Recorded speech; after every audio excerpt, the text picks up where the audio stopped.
कि आपकी जो केवीएस के इंटरव्यू की प्रिपरेशन है वो अच्छी चल रही होगी। और अगर अभी तक आपने डेमो क्लास और इंटरव्यू की प्रिपरेशन शुरू नहीं की है तो करना शुरू कर दीजिए। आज इस वीडियो में हम कुछ टॉपिक्स के बारे में आप सबसे बात करेंगे, जो भी आप तैयारी करने जा रहे हैं या कर रहे हैं, ऐसे कैंडिडेट्स क्वेरीज कर रहे हैं। तो आज का ये जो डाउट सेशन है उन्हीं के बारे में है, उन्हीं टॉपिक्स को हम इस वीडियो में कवर करेंगे। जो कॉन्टेक्चुअल टीचर्स हैं उनकी सैलरी के रिगार्डिंग, तो जो कॉन्टेक्चुअल टीचर के रूप में जब आप प्राइमरी टीचर के रूप में विद्यालय को ज्वाइन करेंगे, केंद्रीय विद्यालय को, तो जो सैलरी रहती है वो नॉर्मल स्टेशन पे अराउंड 22,000 रुपये की रहती है, 22,000। और जो हार्ड स्टेशन है वहाँ पे प्राइमरी टीचर की जो सैलरी है वो 27,000 रुपये है, यानी कि 5,000 रुपये का फायदा। अगर आप हार्ड स्टेशन जा रहे हैं, यानी कि आप कश्मीर जा रहे हैं, नॉर्थ ईस्ट जा रहे हैं, बहुत हार्ड स्टेशन, ऐसी जगह जहाँ पे रहना बहुत मुश्किल है, तो केंद्रीय विद्यालय संगठन ने ऑलरेडी अपना एक लिस्ट जारी की हुई है जहाँ पे उन्होंने हर एक स्टेट के कुछ जगह को हार्ड मान लिया है। लेकिन जो नॉर्थ ईस्ट है, जो 7 स्टेट्स है नॉर्थ ईस्ट के, असम, मेघालय, मणिपुर, अरुणाचल, ये वाला जो रीजन है वो पूरा ही हार्ड स्टेशन है। तो अगर आप कॉन्टेक्चुअल टीचर के रूप में भी उस जगह पे ज्वाइन कर रहे हैं तो आपकी जो सैलरी है नॉर्मल स्टेशन के कंपेयर में 5,000 एक्स्ट्रा होगी, तो ये बेनिफिट है आपके लिए। और टीजीटी की बात करें नॉर्मल स्टेशन की सैलरी की, तो वो 26,000 के अराउंड है, और 1,500 कुछ ज़्यादा बढ़ जाती है टीजीटी में नॉर्मल स्टेशन पे, तो वही आपकी 28,000 के अराउंड आपकी टीजीटी की नॉर्मल स्टेशन पे सैलरी है। और अगर हम हार्ड स्टेशन की बात करें तो टीजीटी और पीजीटी की जो सैलरी है अराउंड 30-32,000 के अराउंड हो जाती है, 32,000 के अराउंड हो जाती है, तो वहाँ पे भी 5,000 एक्स्ट्रा आपको मिलेंगे।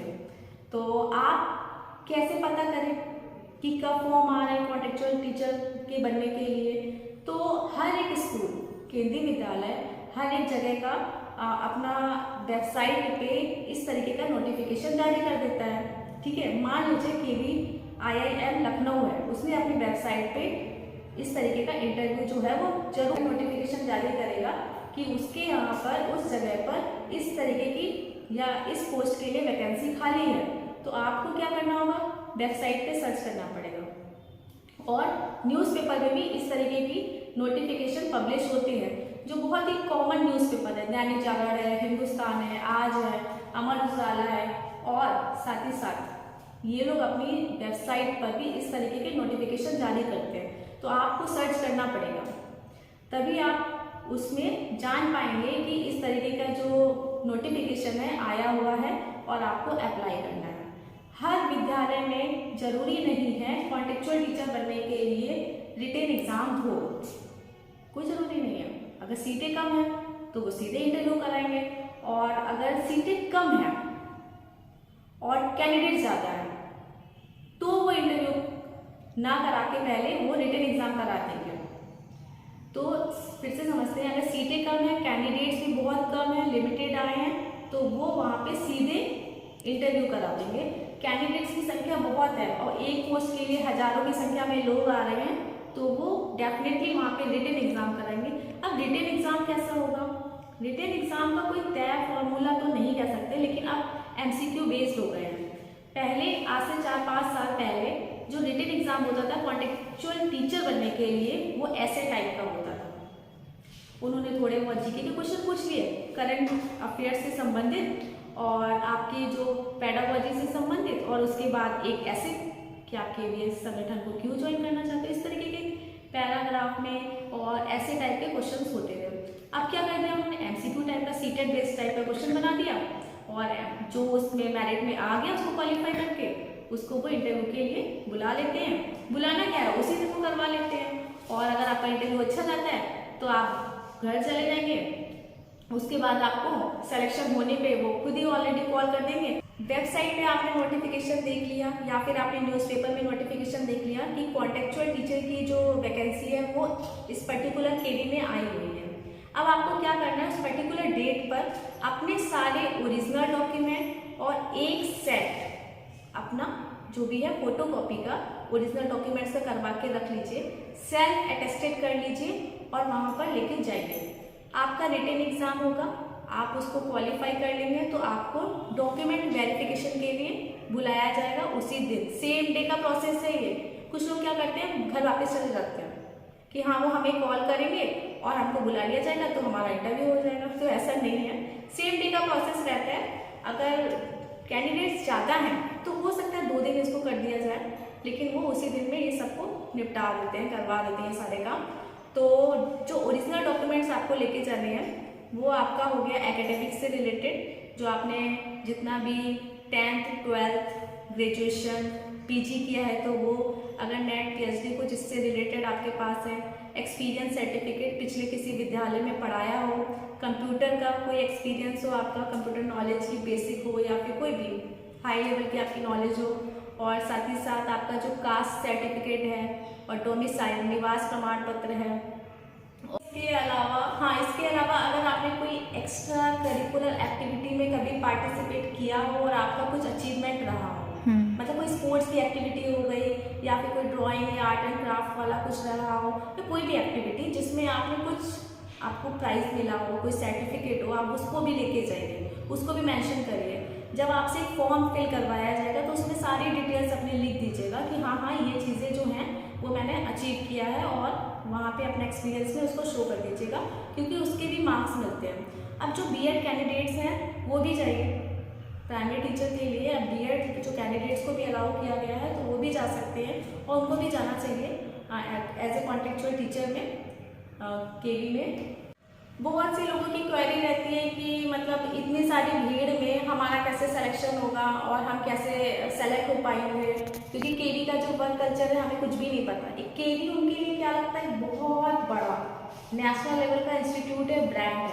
जी हाँ, बिल्कुल नेशनल लेवल का, और एक तरीके का वो ब्रांड है जहाँ पे जो टीचिंग लर्निंग प्रोसेस है वो बहुत हाई लेवल की है, सब कुछ है, आपकी सारी बातें ठीक है, लेकिन कॉन्टेक्चुअल टीचर बनने के लिए कोई एक्सपीरियंस पहले से हो टीचिंग का कोई ज़रूरी नहीं है।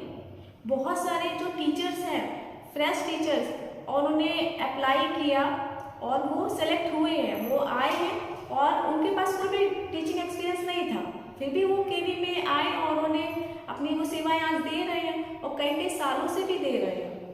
तो इस बात का बिल्कुल अपने मन में कोई हेजिटेशन मत रखिए कि मेरा सिलेक्शन नहीं होगा, बिल्कुल होगा। अपना कॉन्फिडेंस बढ़ा के रखिए, बिल्कुल होगा। आपको केवी संगठन ज्वाइन करना ही चाहिए, वहाँ पे आना ही चाहिए आपको।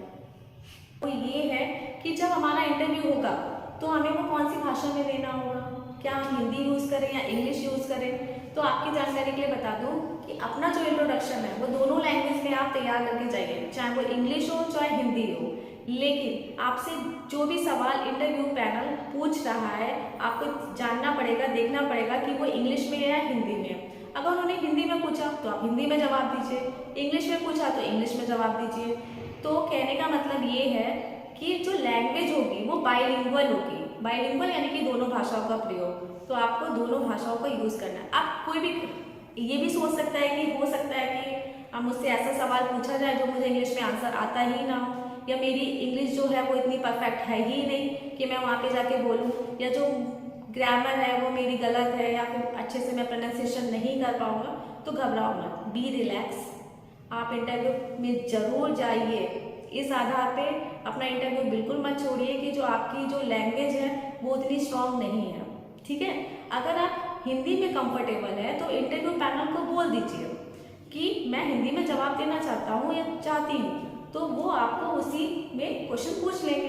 कोड क्या होना चाहिए, अगर आप कॉन्टेक्चुअल टीचर के रूप में जा रहे हैं इंटरव्यू देने या फिर आप डायरेक्ट रिक्रूटमेंट में जा रहे हैं, तो जो ड्रेस कोड है वो आपका बहुत ही ज़्यादा फॉर्मल होना चाहिए।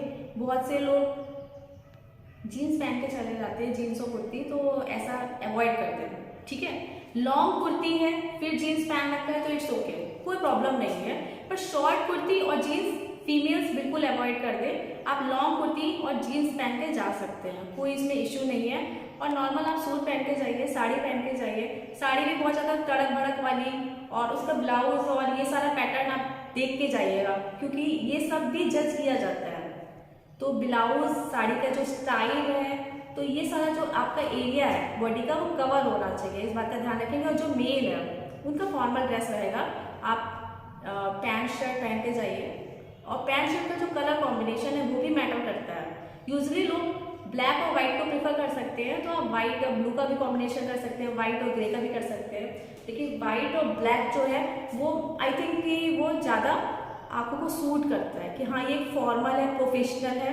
और जो आपका टीचिंग है, ये जो प्रोफेशन ऐसा है कि बहुत ही ज़्यादा एक इसको रिस्पेक्ट की नज़र से देखा जाता है। तो आई होप कि आप सब जब जाएंगे इंटरव्यू के लिए तो ड्रेस कोड जो है उसको आप थोड़ा ध्यान देंगे।